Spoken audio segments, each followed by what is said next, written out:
attraverso dei traumi, attraverso quindi del passato che abbiamo, e quello non lo possiamo mettere da parte perché è entrato nel nostro inconscio.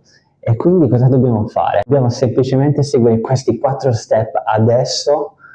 Se soffri quindi di qualsiasi tipologia di dolore persistente e non ci sono problematiche gravi che ti rendono quindi disabile, magari un cancro o magari delle fratture o magari veramente delle problematiche strutturali, come date quindi da traumi fisici, quindi incidenti stradali o quant'altro, ma nella maggior parte dei casi questo non accade. Quindi il primo step è appunto quello di desiderare la guarigione. Cosa vuol dire guarigione? Per ogni persona la guarigione è differente. Per me la guarigione vuol dire muoverti, fare le cose che vuoi fare senza limitazioni fisiche e senza limitazioni di dolore, per paura di rompere o danneggiare qualcosa.